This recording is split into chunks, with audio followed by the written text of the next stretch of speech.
The beauty of Africa is not man-made. It is nature's gift to humanity. Nature is the guardian of Africa. While the sun lights the African sky in daytime, the moon begs the world to help her with lighting Africa in the night. You have to understand, there is a romance to Africa. You can see a sunset and believe you have witnessed the hand of God. You watch the slow lope of a lioness and forget to breathe. You marvel at the tripod of a giraffe bent to water. In Africa, there are iridescent blues on the wings of birds that you do not see anywhere else in nature. In Africa, in the midday heat, you can see blisters in the atmosphere. When you are in Africa, you feel primordial, rocked in the cradle of the world. When you leave Africa, as the plane lifts, you feel that more than leaving a continent, you're leaving a state of mind.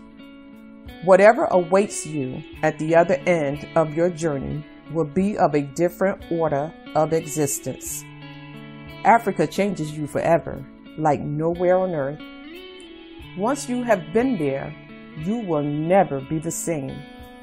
But how do you begin to describe its magic to someone who has never felt it? How can you explain the fascination of this vast, dusty continent whose oldest roads are elephant paths? Could it be because Africa is the place of all our beginnings, the cradle of mankind where our species first stood upright on the savannas of long ago? For the beauty of Africa, we walk in pride. For the love of Africa, the diaspora will rise. Why is it you can never hope to describe the emotion Africa creates? You are lifted out of whatever pit, unbound from whatever tie, released from whatever fear. You are lifted and you see it all from above. Africa has her mysteries, and even a wise man cannot understand them, but a wise man respects them. Nothing but breathing the air of Africa and actually walking through it can communicate the indescribable sensations. If I have ever seen magic, it has been in Africa. Africa is mystic.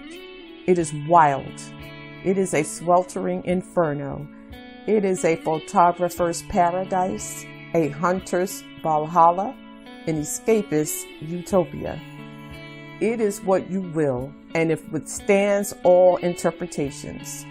It is the last vestige of a dead world or the cradle of a shiny new one. To a lot of people, as to myself, it is just home.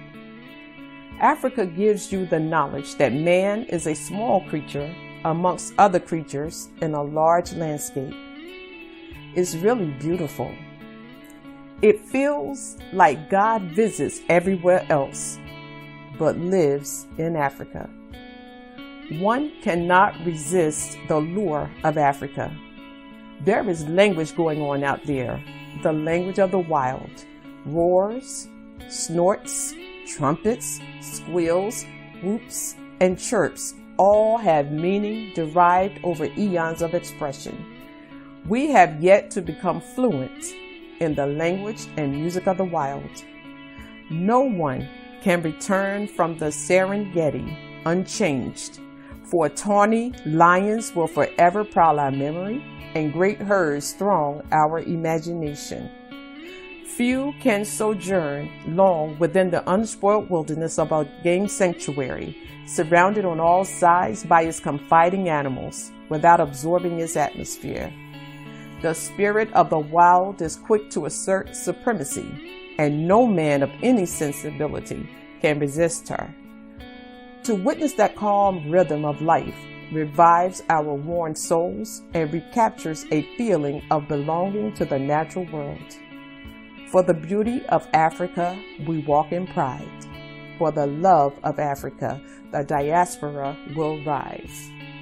For as long as I can remember, I have been passionately intrigued by Africa, by the word itself, by its flora and fauna, its topographical diversity and grandeur, but above all else, by the sheer variety of the colors of its people, from tan and sepia to jet and ebony. You cannot leave Africa, Africa said. It is always with you, there inside your head. Our rivers run in the currents in the swirl of your thumbprints, our drum beats counting out your pulse, our coastline the silhouette of your soul. You know you are truly alive when you're living among lions. No other continent has endured such an unspeakably bizarre combination of foreign thievery and foreign goodwill. The West has taken and borrowed a lot from Africa. Now it's a renaissance. We're claiming back what is ours, and we're adding value to what is ours, making it globally acceptable and globally appealing. It may, perhaps, be fairly questioned whether any other portion of the population of the earth could have endured the privations, sufferings, and horrors of slavery without having become more degraded in the scale of humanity than the slaves of African descent. To the same degree that your understanding of and attitude towards Africa becomes more positive, your understanding of and attitude towards yourself will also become more positive. Our fathers fought bravely, but do you know the biggest weapon unleashed by the enemy against them? It was not the Maxim bomb, it was division among them. Because a people united in faith are stronger than the bomb. The worst thing that colonialism did was cloud our view of our past. Until the lion learns how to write, every story will glorify the hunter. They say that somewhere in Africa, the elephants have a secret grave where they go lie down, unburden their wrinkled gray bodies, and soar away light spirits at the end. I am not African because I was born in Africa, but because Africa was born in me. Our children may learn about the heroes of the past, but our task is to make ourselves the architects of the future. For the beauty of Africa, we walk in pride. For the love of Africa, the diaspora will rise.